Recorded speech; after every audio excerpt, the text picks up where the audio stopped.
Well, Shelley, thanks so much for taking time to hang with us today. It's great to be with you. It's great to be here, David. Thank you so much. Yeah. So we always like to begin by hearing kind of your story of awakening, whether it's to consciousness, mindfulness, spirituality, however you would kind of describe that. Tell us about how that's kind of unfolded in your life. Yeah, good question. How much time do you have? You could be here for hours in a way. All day. Okay, awesome. So it really started when I was in college. I was studying something that's now called cognitive science. It's this blend of psychology, neuroscience, and philosophy. And it looks at how the mind works and how we make meaning in our world using sort of social symbols and social cues, sort of those social neurons that we get encoded in that become sort of the fabric that we live under, and our assumptions and beliefs, and how that sort of influences our relationship to our body, our health, our spirituality, our sense of connection to our communities. And I was doing that as a research science person, doing actual research on the mind, visual perception, auditory perception, at the same time that I was dancing. So I was sort of living like more of the embodiment of those principles through the dance. What kind of dancing are we talking about here? Like, just so people get this in their heads, are we talking ballet? Sure. I would say contemporary modern. Cool. Yeah. So more of sort of that same looking at the body as consciousness, and, movement as expressing the symbols of that. You get into that too in another podcast. So I was dancing and taking care of my body and developing myself as that person at the same time that I was doing all this research on the mind and how we make sense of things more at the level of the brain and how the brain works. And a lot of the research that I was doing was helping develop early stages of artificial intelligence and radar, sonar technology, MRI technology. A lot of the work that we were doing was going into helping computers learn how to work more optimally. So I sort of had these both simultaneous things happening in college. And so I was just always very curious and interested in the mind and consciousness and how we make meaning, just always by my nature. And then a friend of mine introduced me to yoga and Tai Chi and meditation.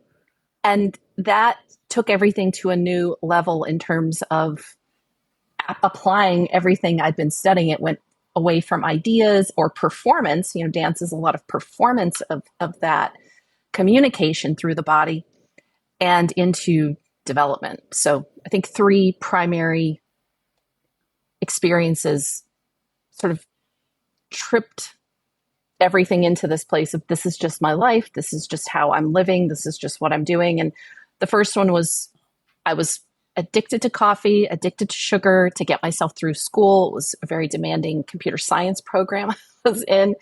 And I started going to yoga in the afternoon and noticed that after yoga, I did not need my coffee. I did not need my sugar. It really helped me focus and go inward and tap into something more than my body as a machine, and I just need to fuel it. That really changed me. It changed the way I looked at my self-care, my health, and what my body was capable of.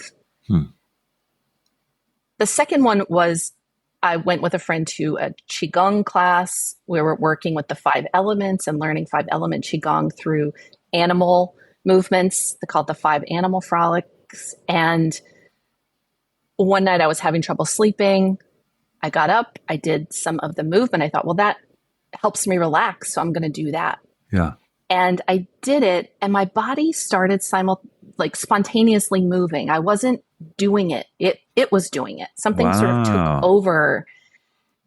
And it was beautiful. It was amazing. I was just witnessing my body doing this movement.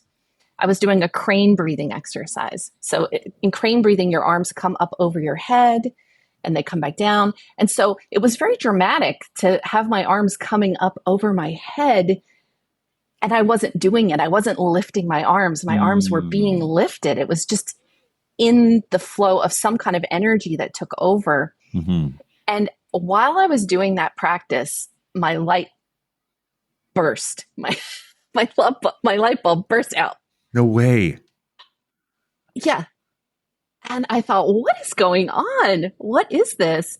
And so I talked to my Qigong teacher, and he said, well, it sounds like you had what's called spontaneous qi. It's something that a lot of practitioners spend their whole lives trying to get to, and it just sort of happened for you in the moment, sort of like a beginner's mind, beginner luck kind of a Hmm. experience. And it just blew my mind. It just absolutely blew my mind, like beyond anything that I thought was possible or what I understood, and all of my nerdy understanding of neuroscience and consciousness and all of these things. I mean, this was just next level. Wow. Did you have a roommate, by the way, at the time? Like watching you do this crane movement in the middle of the night? That would have been really crazy. So I did have roommates, but I was doing it in my room by myself because Okay. it was like 2 a.m. I wasn't able to sleep. I probably had all this energy. My body was trying to move it, right? I didn't know. But no, I mean, it scared me. It really did. When this light bulb blew out, I thought, what is happening? I learned to understand, the nature of energy differently.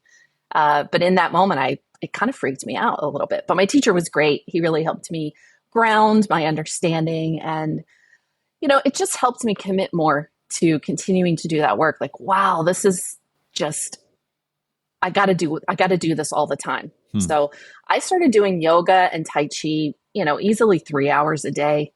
I did that for many, many years and just couldn't get enough.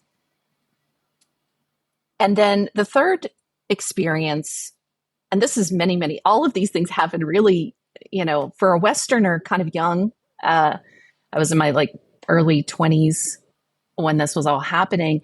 The third one was I was going through a tough time. I called a friend of mine and I said, I just need some time to sort something out. I wish I could just kind of go somewhere, a log cabin in the woods, and not be bothered or disturbed by, distractions, to try to sort through things. And she gave me the name of this place. She said, you can go here. It's free. They put you up. You can meditate. It's great. She didn't tell me anything else. So she was very smart, because if she kind of told me what was going on before I went, I probably wouldn't have gone. But it ended up, she gave me information about Vipassana meditation.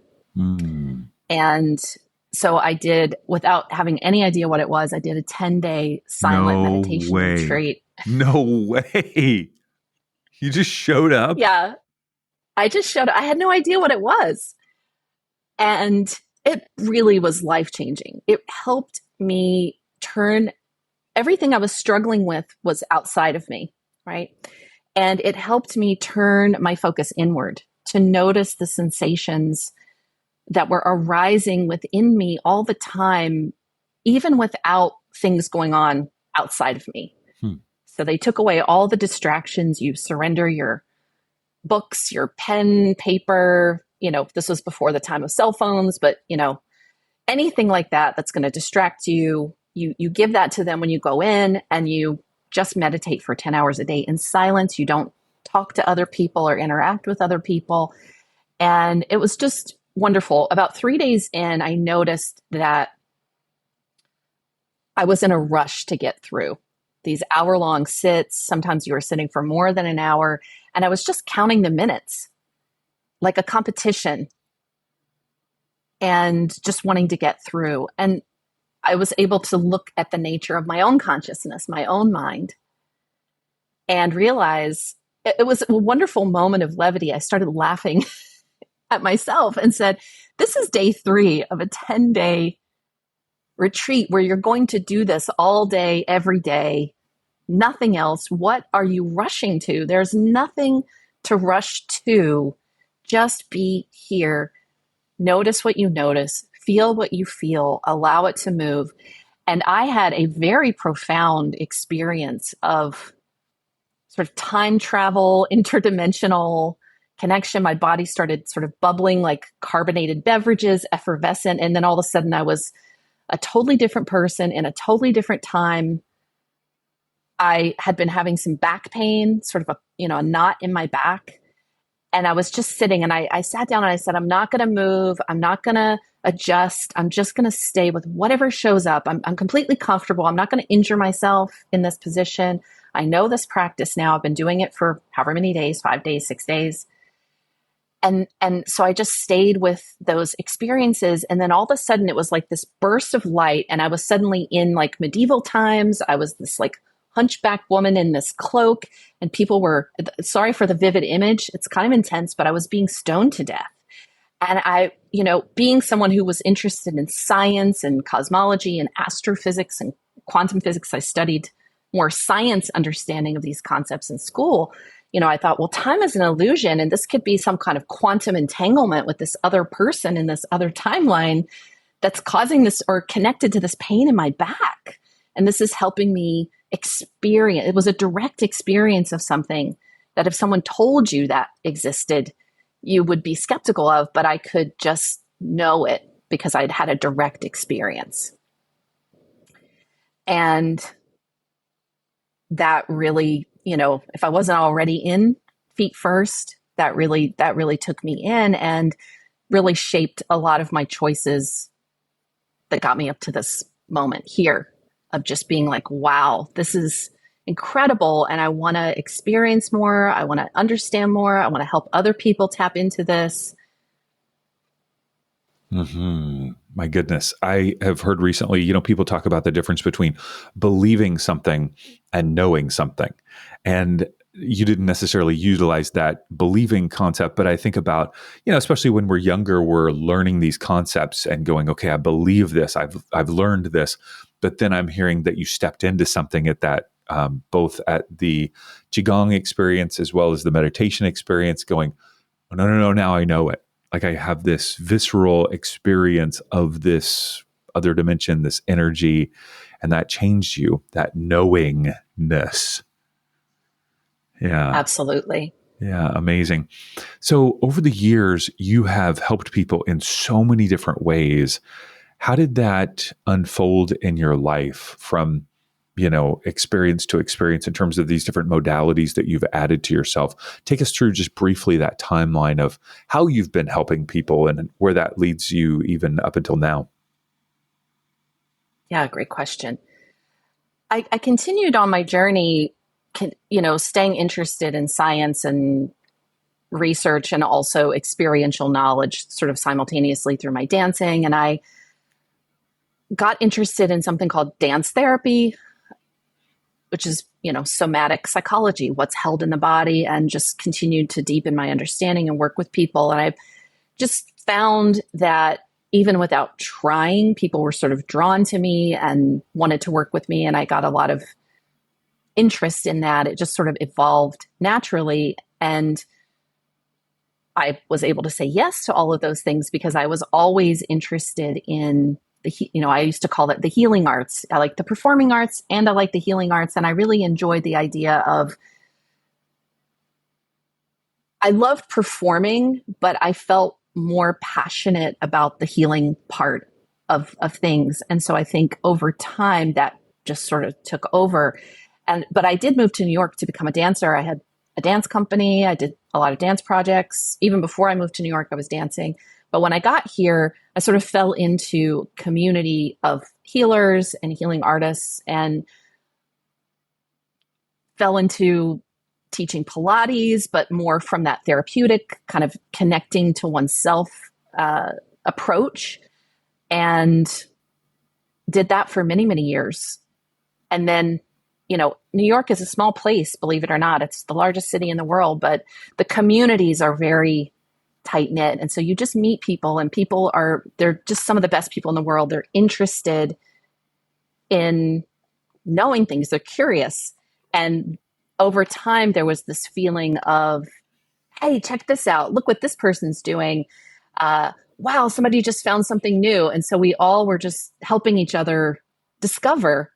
And through that, I studied Pilates and taught Pilates. I studied gyrotonic, which is more of like an energetic spinal focus of exercise system that works with sort of yogic and qigong movements. And I think for me, having my background, I just saw these things as different ways of experiencing energy and creating presence and awareness and cultivating self-knowledge. And then I, found something called Body Talk, which was a real blend of a lot of the things that I'd studied. It was consciousness, neuroscience, and working with this idea that the body is self-healing and it has this sort of innate self-healing capacity.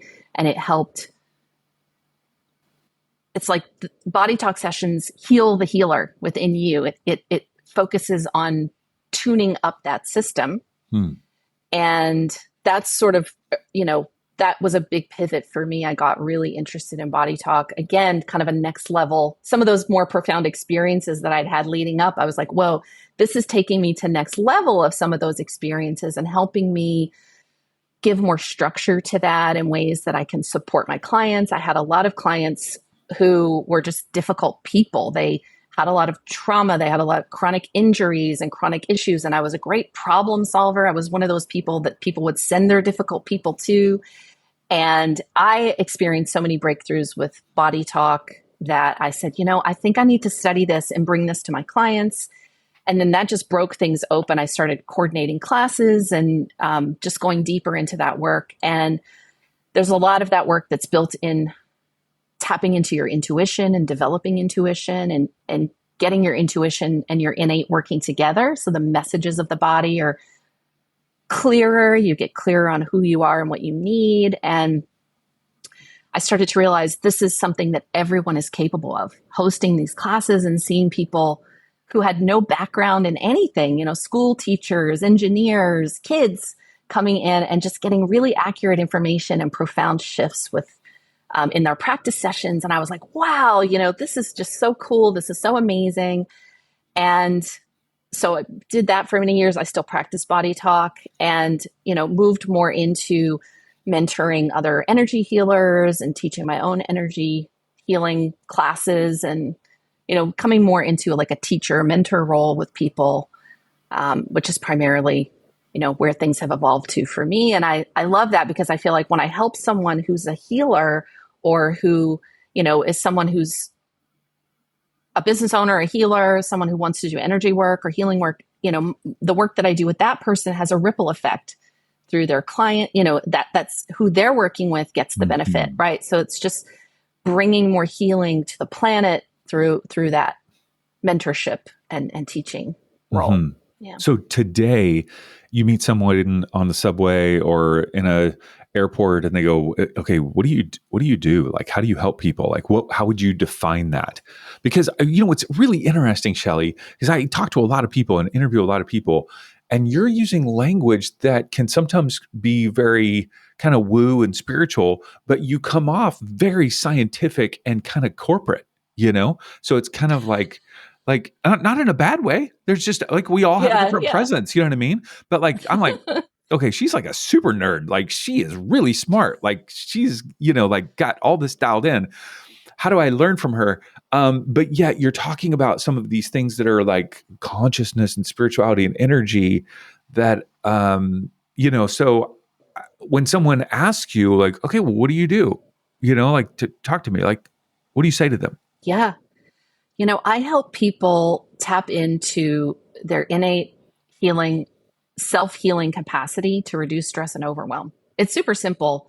And I really appreciate the witnessing of whatever you're experiencing of me.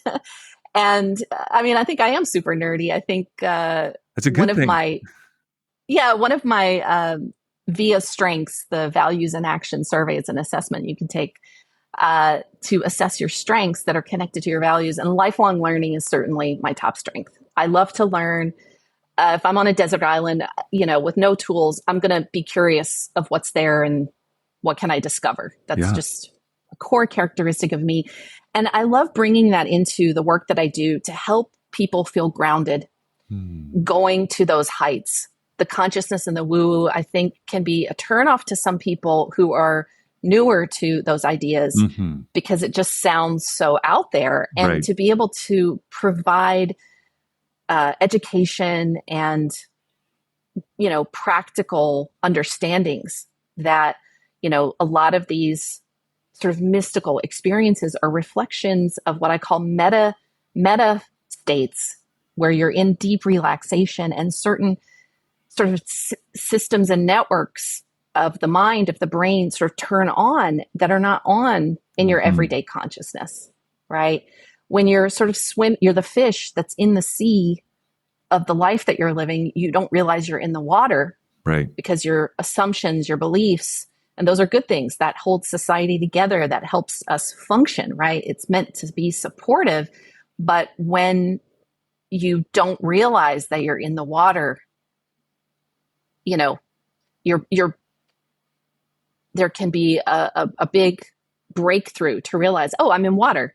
Oh, Hmm. these are just cultural beliefs and cultural assumptions, and it's actually influencing my health. It's influencing my relationships. It's influencing my experience of my life. And I can look there and go there. And, I like the words alchemy, transform it, transform my relationship to that to improve my health, improve my well being, improve my relationships. So that's not a simple uh, answer to your question.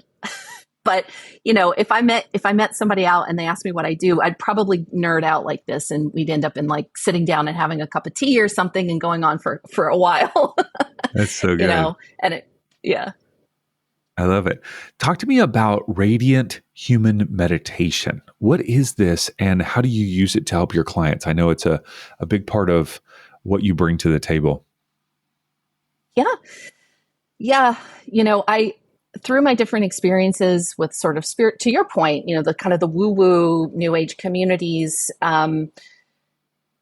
sometimes can clash with more like traditional healing systems, like indigenous healing systems. And there's a lot of discourse out there of, is that okay to sort of co opt indigenous healing systems and, sort of elevate it out of the culture? Or, when we westernize things, what's the impact of that? And yet underneath that, there's just something beyond those cultural beliefs and those structures that's just a truth within us of who we are always. And so what I noticed in my experiences was that there could be a tendency to sort of take the spiritual practices to kind of a disassociated, like I'm above the human experience, like transcend your ego. And, and that phrase to me really strikes true of when you're egotistical, when you're just completely in your material life, or kind of you're the fish in the water that doesn't know you're the water, right? That could be a time when you would transcend your ego, but it's not the whole story.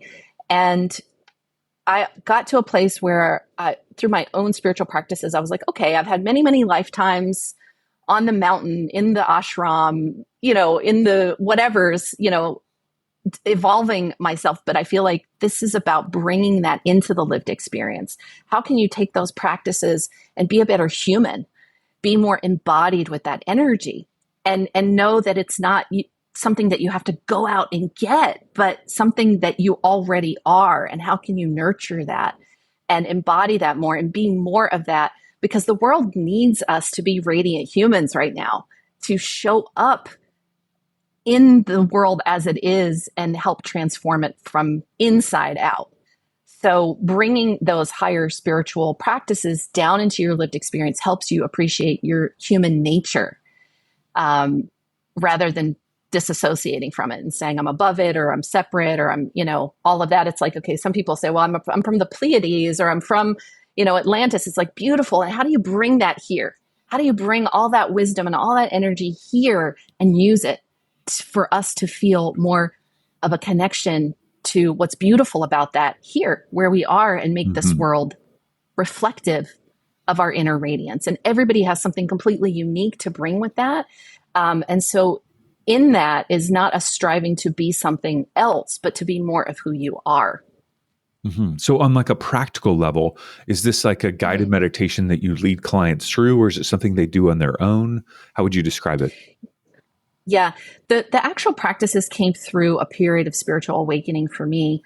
I was going through a real difficult time, and I just asked for help from the universe. Help me. I need some tools. And so through a series of kind of a Kundalini awakening experience, a series of those, was shown these practices and given, they were given to me for me, but then people that I knew, and I was practicing them and using it and just following the guidance. And then people that I knew said, "What are you doing? You are different. You are just glowing. What happened?" And so people started asking me to share the practices. And it is a guided, it's a set of practices. So part one is just feeling your energy, moving your breath through your body. It's bringing embodiment of just letting the breath flow through the body, feeling the sensations, with this idea that the breath is the conduit of the spirit, and that our body, mind, and spirit are just dimensions of a wholeness. And by working with the breath, we're integrating those different aspects of ourself and coming more into harmony with all of those aspects of ourself. Just with the breath, we move the breath in different directions. And the way I talk about it is it's just disrupting the habituated patterns. It's Hmm. just disrupting those habituated patterns that keep us feeling separate, from our wholeness, from others. And the innate wants us to be whole, wants us to experience wholeness. And if we just disrupt those patterns, it sort of unwinds those knots. And it's always going to attune. The breath is, this practice is an attunement to your wholeness. And as it unwinds, you're just coming more into wholeness of who you really are. So the different breath practices, directions of the breath, are just meant to sort of disrupt those patterns. So we work with it just neutrally, just curious, just be curious, just observe, play with it, see what happens. There's another focus of just cultivating positive emotions, working with inner smile practices, gratitude, appreciation, love, all, which are all embodied energy of frequency, of harmony, of balance, of grace. So just telling ourselves, reminding ourselves with our breath and that feeling of who we really are, that we're interconnected. And then the third piece of it is working with intention. So setting intentions and taking the practice into the feeling state of how you want to feel. What would you feel like if you were in that state? So using desire as a self-study, again, just to unwind those Hmm. knots. It's not, a lot of those manifestation practices are like really goal oriented, and, people do get great results with this practice with manifestation, but it's more of the intention is really to study yourself and just unwind those knots and know yourself better and come more into harmony with all the dimensions of who you are through understanding what it is that you desire, and helping, again, attune your cells, your molecules, all the spaces between, to what that would feel like, and teaching your body how to be more in that place of freedom that everybody craves. To me, the true nature of desire is a desire for freedom from whatever suffering or restrictions that we have. And sometimes it's just as simple as stepping into that and reminding the cells of how to feel that and connect to that energy. Hmm. I think what's so fascinating about you and even other dancers that I find that are in kind of more the somatic healing world is this connection to your body. So I realize so much of my life has been lived and is still lived in my head. I didn't realize how I was in my head so much until somebody was like, dude, you're in your head a lot. I'm like, and the problem is it's a place where I like to think a lot, I like to think about a lot of things. But when then I was introduced several years ago to meditation and breath work, and then when I dropped more into my body, I'm like, oh, this is a different experience. Whoa, this is really different. Like, this is a different place of like you said, you talked about wholeness. Something about the breath connects that body, mind, body, and spirit all together. Why is that? Like, how does that happen? Tell That's a us. great question. Uh, so can I tell you with a story? Sure. So I mentioned before that when I got kind of both feet into this, like, this is my path, this is who I am, this is my life, I started a year-long training in dance therapy.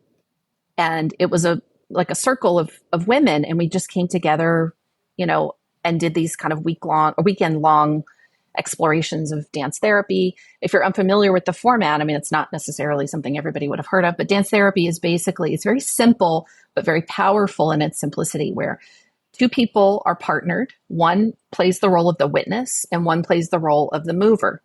So if you're the mover, you close your eyes and you just let your body do what it wants to do.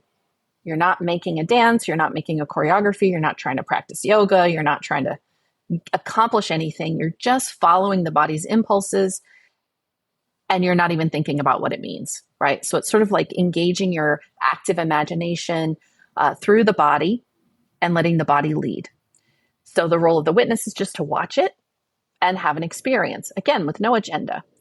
After that time period, you come together and then the mover says, this is what I experienced. And then the witness says, this is what I observed. Wow. It's just Wow. that, okay? And there's something about being witness. There's something about letting go of your conscious mind and your conscious intention to make something happen and just allow. And there's something about witnessing and being witness that I think supports that. It's sort of that if a tree falls in the woods and no one's there, does it make a sound? There's the observer effect, I think, can really help things move that want to move. So I was new to dance therapy. I'd never done this kind of work. And a woman came in to the group a few weeks into the program. We didn't know each other. We'd never met before. I knew nothing about her, and she did not introduce herself before we worked together. I knew zero about this woman, and she knew nothing about me. We were partners. And so she started moving, and I was witnessing. And what I observed as I got to watching her, I was like, wow, she looks, and this woman was like in her 60s. She was kind of like heavy set, and she wasn't somebody who was like lithe in her movements. She was kind of like clunky in her movements or whatever, you know. But despite what she looked like on the outside, that's my point. Despite what she looked like on the outside, as I watched her, I was like, wow, I see this young Native American man, and he is doing this morning ritual, and he is dancing around the grave of his partner who just died, and he is so sad, and he is honoring her and consecrating this ground. And I just was like crying. I was so moved at what I saw. And then when we got together, she shared her vision of what she said. Oh, I worked with this statue in my garden. I had this dream, and I was moving from some of the images in my dream, and nothing was anything that I had seen. And so I said to her, I felt apologetic for some reason that I'd made up this story, because I was new to this too. So I made this story up in my head, and I was like, this is silly. So I said, look, I'm really sorry, but this is what I experienced. And I told her what I saw, and she lost it. She was crying. And she said, I joined this group. I'm going to cry now just thinking about it. She said, I decided to join this group because my partner just died.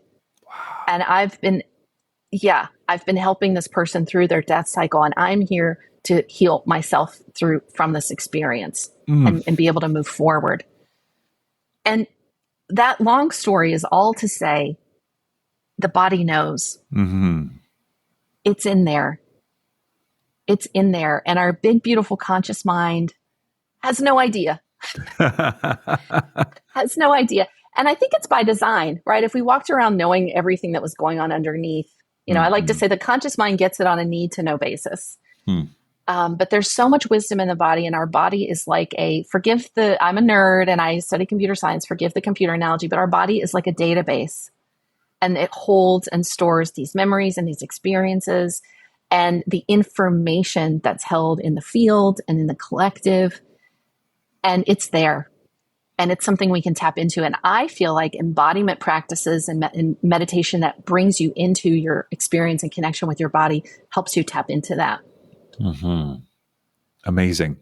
You've described a number of energy healing experiences that you've had and studied quite a bit in that area. You've actually talked about all these different modalities that you're bringing to the table, from dance to Pilates to body talk to dance therapy, and probably a bunch that you haven't even mentioned yet. How do you bring those together when a client comes to you? Maybe even describe the average client that you work with? And then how do you bring these different modalities to the table? That's a great question. One thing that has evolved for me in my practice is letting the power rest in the client. That's kind of how I became more of a coach. I think of myself more as a facilitator than like someone who does energy healing. I think that people who do energy healing understand that they're not doing it, but the clients don't always understand that. And right, there's just kind of an inherent power dynamic that someone's vulnerable, they need help, and they're coming to you and they might pin all their hopes and dreams on you. So I like to start with the client. What are they hoping to accomplish? What are their expectations? And how can I support them? And then out of that conversation, I will say, it feels to me like body talk combined with some holistic nutrition and maybe some conscious movement, could be helpful. We'll put a plan together. Mm-hmm. So I integrate. It's an integrative approach. And that would be kind of my primary go-to, is helping people work within and unlock the dimensions of themselves. Mm-hmm. And I think of myself as the witness. I really do play the role of the witness and the observer. I'm there as a coach, providing as safe as I can, non-judgmental space to help people feel seen, feel heard. And it's amazing when people feel seen and heard and they feel safe, how much can really shift just from that. Mm-hmm. They don't feel judged. So my clients typically are working at this stage. Who I'm attracting as clients are healers and people who have deep trauma that they've sort of tried everything and it's not working. And we do a lot of work. If I were working with a client remotely, like we are over Zoom, I would bring them, use the radiant human meditation to help them ground and feel their bodies and connect in. We might take the breath, I call it the sweeping breath practice. We might sweep the breath in different directions to help them get in touch with and disrupt those habituated patterns so they can sort of see clearer. It's seeing through feeling. Yeah, kinesthetic knowing. And tap into what's under there and help them get in touch with that. And then once they're in touch with it, we work with what shows up. Yeah. Mm-hmm. And then from there, any of the tools that I have, or maybe even the tools that they have, it's amazing how often it'll come up for a client's already doing a lot of work and we'll say, oh, great, there's this emotion that's coming through. What is a practice that you're using that we can really help to unlock? So it's a cooperative, collaborative experience. Mm-hmm. You call your work Attune 360-degree peak performance coaching. When I think of peak performance coaching, that language, I'm thinking of almost like an athlete, and you are an athlete, that you're coming to this conversation as like this super nerd energy healing athlete that you're going to help me at all the different levels. Like when you use the word peak performance coaching, what does that mean for you? It's a great question. And I think you're right. I think that's typically what people think of with peak performance is athletes or like peak performance in business, mm-hmm. right? As a kind of in the world, right? Like achievement. And over the years of doing this kind of coaching, people will say to me, that stresses me out. The thought of peak performance stresses me out. I'm going to have to work at this really high level that's not sustainable. I might burn out. It's too much, right? And if you think about that, that's true. Someone who's an athlete they're training for their marathon. They're training for that athletic event. They're training for the Olympics. They're training for something. It's not that they're there all the time, mm-hmm. right? So I think about that in terms of personal peak performance. Personal peak performance, what does that look like to you? What is peak performance for someone who is a mom, a busy mom, or someone who has autoimmune disease and wants to, have a job? Mm-hmm. So we really look at that through the lens of what's your personal peak performance. But we work with these tools of energy healing, of the understanding of subtle energy, and some of these spiritual concepts of like you're unique. There's something unique about you at a you're a unique spirit, and there's only one you, just like there's only one snowflake. And so, what is peak performance for you? How are you living your best life, and how do we support you creating structures and self accountability and awareness that's going to help you tap into that more fully? And a lot of the things that I mentioned that I experienced, what's so this impact of sort of being entrained with this other life where this person is being stoned to death.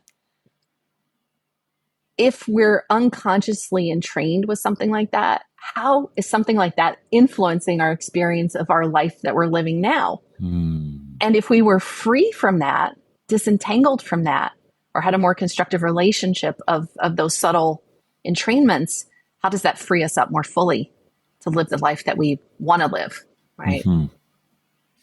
Do you work with people that are, I guess when you say healers, those people simultaneously for, whether they want to be or not, are oftentimes a business owner, like an entrepreneur in some way, even if they're the only kind of quote unquote employee.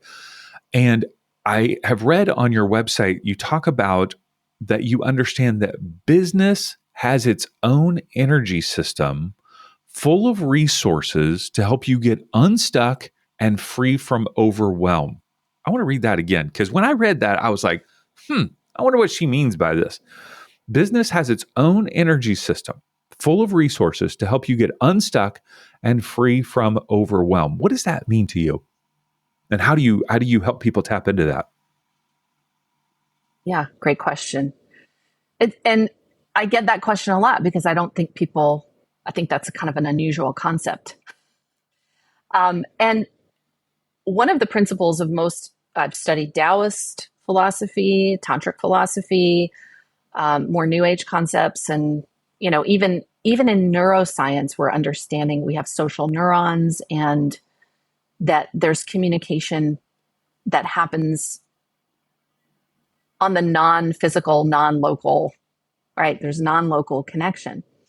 And energetically, all things are sort of built on the scaffolding of we were born into a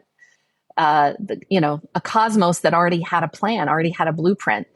And it can be a leap to think that we have energy. That's already a leap, but that everything does. Trees have galaxies, and even your business. So one of the things that I took away from my studies of psychology and consciousness was that we use symbolism, social symbolism, to create consciousness. So the United States, the flag, the geography of that, the story of that is a symbol, right? And it has energy.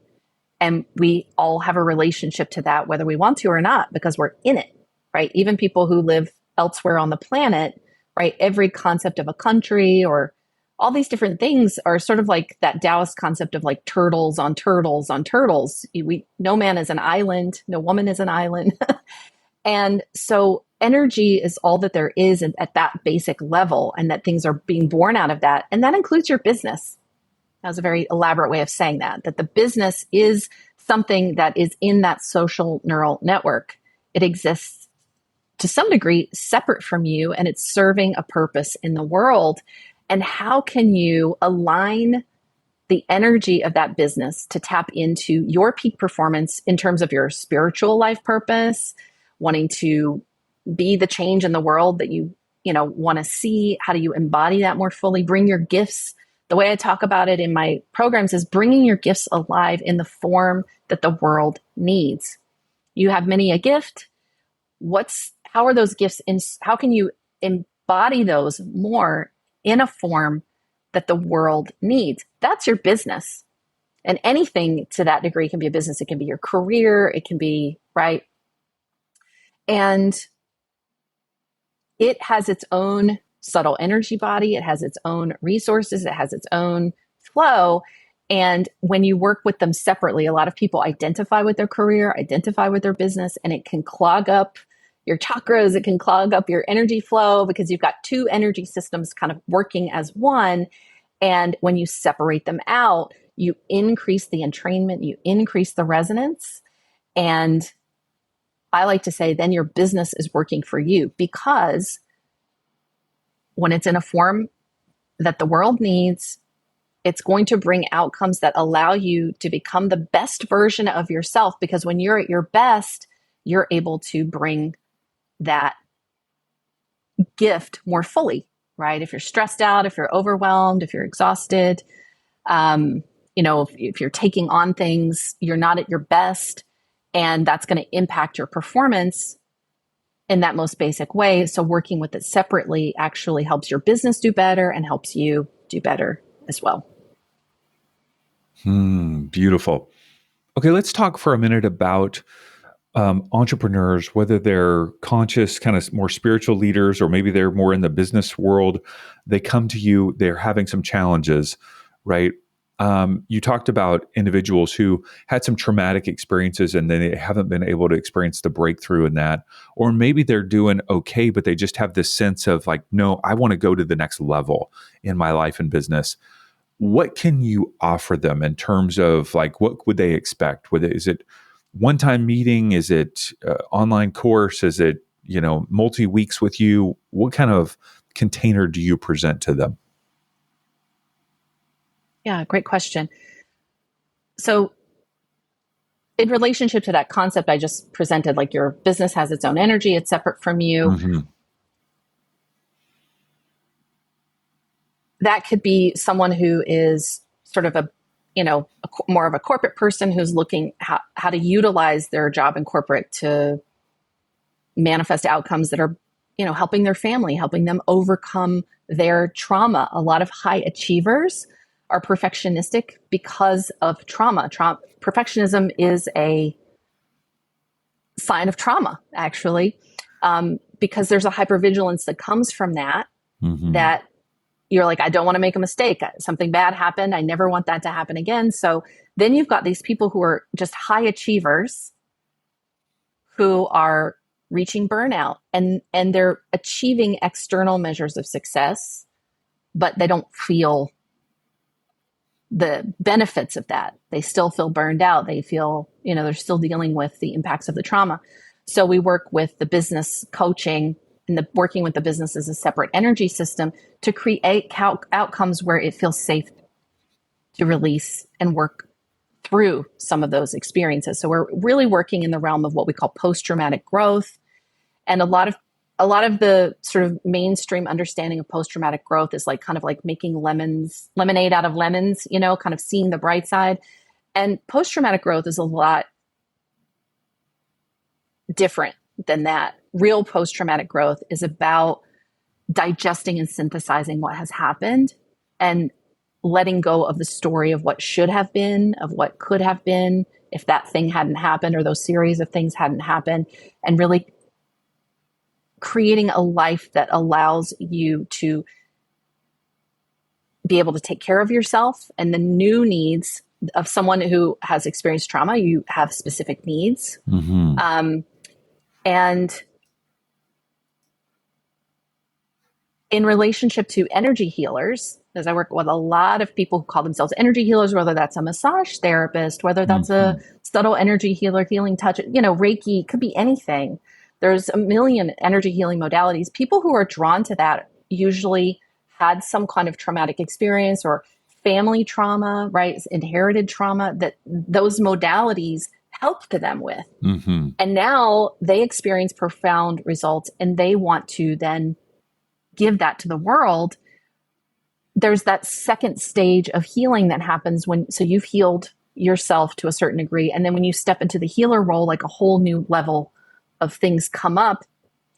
So again, people who tend to be like that, who've experienced trauma, can be empathic or perfectionistic, right? All of these different things where you can be a people pleaser. You're intuitive, but it's because you used your intuition to create safety and listen for safety. And so healing people learn to work differently with their energy, with their energetic boundaries, and create a healthy separation between themselves and their business. helps them maintain the wellness even as they move into, the healing profession. Because that's Hmm. what and that was one of the reasons that I actually developed the program, was because I saw people getting great results with healing modalities. And then when they became healers, they're like, I'm still connected to my clients. I'm doing healing on them in the middle of the night. Like I can't rest. And it's like, Hmm. yes, all the things that made you an amazing person who was able to tap into all of these gifts. Now you've got to come into the role more professionally and learn how to work with healthy boundaries so that, again, you're at your best. So that when you're with your clients, you're doing your best work. And when you're not with your clients, you can be your best self and get the Hmm. rewards from that. So, you asked about the coaching engagement. I have a couple different programs. I have a program coming up that's a 12-week kind of intro, like exploring your values, beliefs. What is it that you want to create? Kind of getting in if I'm over my obstacles, what would that look like? Kind of crafting a powerful goal, powerful intention that you can embody and work with some of the embodiment practices that I described. And then we move into working with your business energetics and setting up your business as a separate entity from you and programming it to hold your sort of highest frequency, peak performance frequency. So it's sort of coaching you. It's like, I use this analogy of, it's like a little lantern in the cave, kind of guiding you through each step of the way, so that something that might have just felt too much, too overwhelming, or you couldn't see the forest for the trees, because you're just in it so much, that this process really helps kind of pull those back the curtain a little bit and disrupt some of those habituated patterns and just help you get in that forward movement in a way that's aligned with your values and beliefs. A lot of coaching, I think, is about giving advice or saying, this is what worked for me, and so this is what you need to do, or this is what you should be doing. And, true coaching is about helping people tap into their inner knowing, so Hmm. that when they, are done with the coaching, they feel like, not just, oh, I got the benefit from the coaching, but now I know how to work with that on my own. So that 3-month coaching program is a great intro for someone who has never done that kind of work. And then I do also 3 and 6-month personal coaching programs that are kind of the same themes, but a little more specifically tailored to the person. So we'll do like Hmm. an intake and kind of look at what their goals are and kind of craft something unique to them. And what's the name of the 12-week program that you just mentioned? It's called the Attune 360-degree peak performance coaching program. Awesome. Okay, good stuff. If somebody's listening right now and they're feeling overwhelmed in their business, kind of like you described, whether it's in corporate or their own healing business, give them some encouragement here. Like, what would you say to them? Yeah, that's a great question. And I think for me, if someone was just like, give me a quick tip or, just a little bit of encouragement, the first place I would start is, you're enough. A lot of overwhelm and stress comes from striving and feeling like the answers are outside of you. I've got to live up to some external expectations. I'm comparing myself to other people, and to sometimes that thought process and that mindset blocks you from seeing what about you is amazing. So being able to take that lens and say, where am I already enough?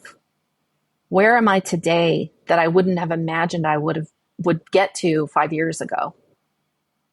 And being able to see that, and how then to nourish that, say from that place of what's amazing about me and where I'm already enough. And sometimes enough is that you keep trying.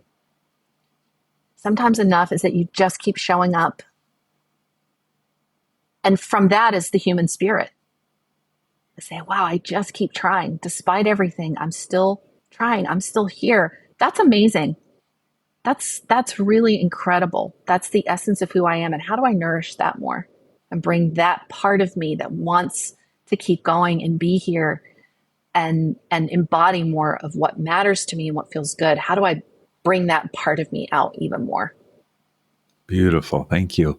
All right. If somebody wants to get in contact with you, follow your work, what's the best place for them to connect? The best place to connect is through my website. And my website is www.bodyattune.com, BODYATTUNE.com. There's a little contact form there. You can just fill that out. It'll send me a message and we can connect. There's also some social media links if you want to follow me there. Great. I know on Instagram, you're Shelley_Poovey, correct? All right. Yes. And there's lots of other links to Facebook and Instagram and LinkedIn, all the good things. We'll put all of those links in the show notes. So if you're listening on your phone, you can swipe up now and find those links. Or if you're on our website, of course, all those links are right there in Shelley's bio. So, Shelley, thank you for what you are doing in the world. You have invested your whole life in helping people. That is the thread that runs through it. And so our world is a better place because of how you've invested in others and how you'll continue to invest. So thank you so much. Thank you for all the wisdom so and all much. the work that you've shared with us today. Really appreciate it. Yeah, my pleasure. Thank you so much, David.